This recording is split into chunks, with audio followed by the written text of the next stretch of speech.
Chapter 15. Red. For the next 2 days, we chill in the Riesc room playing games.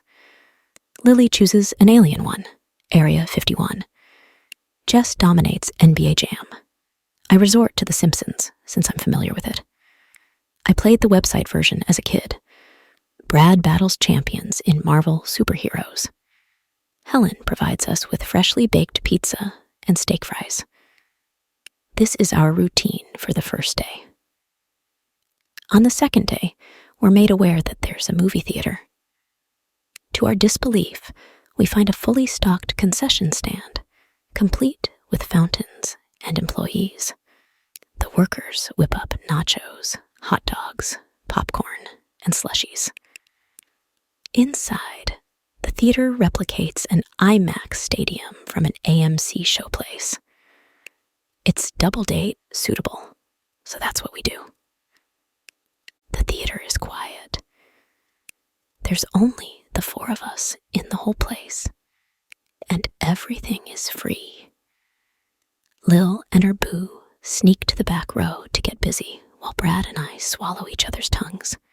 He's kissing me like his life depends on it. I like how heavy his skin is on mine. My lips have never moved so fast. Even when I practiced kissing, it was always slow, passionate, romantic, and long. I don't mind his enthusiasm, though. It's sexy as hell. The booming surround sound of an action movie tantalizes our hunger. An uproar of moans from the back of the room draws my attention. The sound of the sex session in the back adds a porn soundtrack to our steamy moment. "Get it, bestie," I catcall. "I want to hear you cry like that," Brad whispers into my ear, then clamps his teeth onto the lobe. I catch my breath. His tongue is like a sword down my collarbone. He uses 2 fingers to twist my nipples through my hospital gown. I wail and clench my teeth. He squeezes the tender, protruding flesh. I squeal. Brad grunts against my ear. Louder. The popping of guns obliterates the surrounding speakers.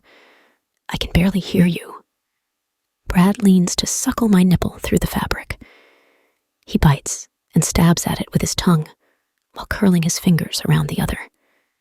I yelp, whimper, groan, and sigh. This time, it's audible over the exploding speakers. After the naughty deed, we go to a shopping center below the beach house. The storefronts consist of House of Bijan, Louis Vuitton, Hermes, Gucci, Victoria's Secret, Dior, Hollister, Macy's, and H&M. "This guy is loaded!" Jess exclaims. Brad, who is my wheelchair chauffeur, stops walking me ahead. I lean my head back to look at him. "What?" "Let's go back to the room. We've been naughty enough. Don't you want to shop?" "No," he replies bitterly. "Please? I need stress relief." "I could help you out with that in the room." He flirts. "I want to shop," I pout. "Come on, you're my pusher man."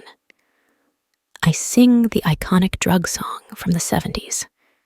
"Be my pusher man." Brad chuckles and guides me forward. We join the girls inside Victoria's Secret. Lily is chatting with a cashier with her card out. She has 3 bras on the counter. "Wait, that's insane." Her wide eyes find me. "Maddie, we don't have to pay for anything." "Huh?" "Tell her," Lil advises a tall woman at the counter. She's super pretty and has a fantastic shape. Her boobs are to die for. I wish I had them. "Since you all are guests, you're excluded from paying for goods." Jess nears the counter with heaps of lingerie and shapewear. Join the shopping spree. I pick out a lacy bodice and hold it against my gown. "You like it?" Brad smiles ear to ear. "Yeah, But the hospital gown is sexier. I think I'm into a patient fetish because of you. So, I raise my brow. Do you want me to get it or not? I'll buy it for you. But it's free. I'd rather not have this be a freebie from him. I'll pay. He settles with a rigid tone. I suppress my attitude to avoid another controversy. Okay. I hate having to tiptoe. I'm used to having word battles without consequences. I don't like training myself to be tamed. I compare this dilemma to what Jay said. I like how snappy you are. I like your zing. Was that true? Or would he get peeved by my outspokenness after a while? Men prefer women to obey and listen. They're always going to demand and desire that. It gives them power. Still, I wonder if Jace is an exception. He did say he could endure anything.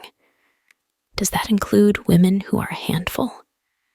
I haven't seen him since the deck chat. Where is he? After hitting up Macy's and H&M for dresses, we call it a night. Brad holds our bags while we eat cotton candy. Back in the room, Brad drops my bags at the door and carries me to bed. The teenage version of myself swoons and fantasizes this as a groom crossing the house's threshold with his bride. He lays me down carefully and rests his arms beside me. The cotton candy stick I hold divides us. Brad bites into it and slurps. My eyes broaden and my lips part. The stimulating noise from his mouth fire me up. He slurps on. The long gulp he does finishes me down there. A squirt of cum moistens my underwear. It's not sweeter than you, he mutters sensually. His teeth tears a piece off and slips it between my lips. The fluffy treat evaporates on my flaming tongue. Brad watches it lubricate my mouth. I swallow a heap of liquid. The gulp is loud. He moans while tracing his fingers up my leg. I restrain his wrists to stop him from reaching the bandages. No. My body stiffens in alarm. My confidence fades. It's insane how fast I become insecure. Maddie, you're still sexy. You have to say that. You're my boyfriend. I mean it. I'm not sexy like this, I mutter bleakly. Do I have to kiss them again? I stay mute and wipe my eyes. He kisses my tears from my cheeks, then does the same to the bandages. The feel of his mouth on the wrappings is as soothing as a massage. I relax my tensed body and close my eyes. Brad kisses each bandage until I drift off. I'm on the road, surrounded by darkness. I'm back in the void. My eyes survey my skin, but there are missing patches of flesh. The wounds cover every inch of my body. Every lash the road dragged across my skin is visible. Blood drips from the scars and onto the gravel. I lie in a pool of red, watching my tortured body. Terrified of the gruesome scars. I'll never be the same. My thoughts echo the void. I can never wear my dream dress. My wedding dress will have to hide everything, long sleeves and solid fabric. I can't wear the sexy lace one I fell in love with. The oozing blood and hideous flesh haunt me. I'll have to cover my skin. I weep. The word skin resounds the empty space, devilishly taunting me. I wake to the sound of a news report. My hand rubs my eyes. I sit up and shield out the sun. Brad is in front of the TV. He has a hostile stance, one identical to a ramped-up pit bull. His arms are out at his side in a braceful manner. His back is bone straight. I squint at the TV. It has been confirmed by the Denver Police Department. Henry Fleck, the Uber driver from the heart case, has been apprehended at a forest reserve. He surrendered to the squad an hour ago. A profile picture of the man displays on the screen. I clutch the sheets. My chest deflates. The suspect has been escorted to the department for holding. The chief speculates that a mob will form and is prepping to fortify the precinct. The chief, who's at a podium in front of the press, claims the screen. This is a disturbing case, but rest assured, justice will be served. To all those who are disgusted and enraged, please keep your distance from the precinct. The monitor clocks my heart rate at 170. Brad turns to me. He has the most feral eyes I've ever seen, one belonging to an animal, a predator on the hunt. What's that look? It doesn't make sense. Am I still dreaming? Brad. His nostrils flare, and his fists ball. I'm gonna make this right. He stomps to an end table, swiping his keys from it. My heart drums. It beats so fast that I'm sure I'm close to cardiac arrest. The monitor has the flatlining tone again. No! I shout raspily. Don't! Brad dismisses my desperate plea. He charges to the door with a brutish stride. Please, Brad! Come back! I swing my legs to the edge of the bed and wobble to my feet. I end up falling. I'm too crippled by my nerves to drive my body. I heave in a wad of air. Lily! I screech. My heartbeat vanishes from my ribcage. My eyes blur. My ears muffles. I fight to stay conscious. I can't slip away. Maddie! What's wrong? I hear Lily better than I see her. My vision is hazy. Her face is vague. I can't make out any features. I raise a shaky hand to the TV. Lil follows, reading the headline. Uber driver arrested in Denver. Brad, he's going there. He left in his car. She reacts to my hoarse words instantly. Lil dashes from the room like a track star. I hear her gym shoes streaking down the hall. Jess comes to the doorway. Her body language speaks distressed. What is he thinking? Ring the bell. Get the doctors, Lil yells from afar. Jess rushes to kneel before me. My oxygen levels decrease. My lungs sting and tighten. They're closing. She seizes the bell and rings it like a whistle. I'm calling the cops. No, he'll get arrested. He's too angry. That'll get him hurt. Don't call. My squeaky voice is hectic. We have to call someone. Lil is on foot. Brad's in a car. She continues, the frantic bell ringing. I know. I fight for air as if I'm drowning. Just breathe, Maddie. Don't talk. Breathe. I heave, filling my chest like a pufferfish. The female doctor hustles in and helps me from the floor. Jess whips out her phone. We have to call someone. Who do we call? I ask breathlessly. Please calm yourself. The woman injects a shot into my arm. You're all right. Just breathe. Jess's phone rings. She answers fast. Did you stop him? I wait for her reaction, hoping it's good, but the look she gives is tragic. He's gone. Lil said he was doing at least 80. She couldn't keep up with the car. I close my eyes and inhale deeply. We can't just let him go. No police. Maddie is right. He'll antagonize them, Jess says into the phone while clutching her forehead. Maybe we can try that. Try what? Jess puts Lil on speakerphone. We need to try that. She's out of breath. Brad won't make it there. Denver is 16 hours away. I would say let him cool down, but that's dangerous. He's going to hurt himself. Or someone else with how he's speeding. Either that, or he'll end up on the news in a high-speed chase. We don't need that drama. There's another way to diffuse this. Maddie, you need to call Jace. The doctor hands me a tiny cup and a pill. For the nerves. Thank you. Are we doing this? Lily asks from the phone. We need to hurry. I look at my phone on the nightstand and ponder.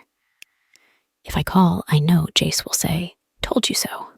He'll be insufferable. But time is ticking. There aren't any other options. Brad is going to cause damage at the speed he's going. Jace is the only choice. I don't have his number. Mr. Harrison is at Strident Labs. It's best to not bother him. Any emergency can be handled by law enforcement, the doc advises. I suggest you call the police to handle your friend. We'd rather not do that, Lil argues. Can you just give us his number? This is an emergency. As I said, the police are your only option, the lady says sternly before walking to the door. Now rest, Madison. You've overworked yourself. She leaves for the door and closes it behind her. Lil huffs like a bull. Fucking bitch. Ring the bell for Helen. There has to be a way to contact him. Jess taps the bell 5 times and strolls to the door to open it. She glances down the hall with the bell in her hand. She repeats the ringing again, the sound of shoes tap from down the hall. There she is, Jess says, relieved. She beckons to the maid to speed up her pace. Helen's footsteps hasten. We need help. Can we have Jace Harrison's number? Helen halts at the door. Is it that bad? Yes, both my girls say. Mr. Harrison did say to contact him if there's an emergency. This is a high-level emergency. Lil clarifies. Very well, I'll summon the assistant. She's the only one who can share private information. She hustles from the room. I reach for the phone and dial Brad. Maybe he'll pick up and Jace doesn't have to get involved. My voice is jittery. The call goes straight to voicemail. I try 3 more times, only to get the same result. The sound of heels hitting the wood floors distracts me. A red-haired woman in a 2-tone dress catwalks into the room. She has an hourglass figure and huge breasts. I was told that you require the host's number. I place the phone on my lap and nod. Yes, I do. The woman evaluates me from head to toe in a judgmental fashion. I can't tell if she's envious or jealous. I'm sure you're aware of his schedule. There's no guarantee your call will be a priority, she says with intentional superiority. Stop with your insecurities. We don't have time for them. Give us the damn number. If you don't, Mr. Harrison will hear about your hospitality. Lil derides from the phone. She nastily ranks my appearance with detesting eyes. Of course, wonderful guests. The lady nears me in the bodycon dress. The phone, please. I hand it over. The assistant types in numbers, then gives it back. Good luck. She emphasizes her hips in a swing as she leaves. I hold the phone to my ear and stare at Jess, who evil eyes the woman. Damn hoe. I can tell all the way from here. Come back. I'm lost, Lil confesses through the speaker. I'm trying to find a worker. I got Brad's car cell. Maybe we can track him. The phone is on the 5th ring. He isn't going to pick up. The hot assistant was right. I shake my head at Jess. We need another way. The line clicks. Hello?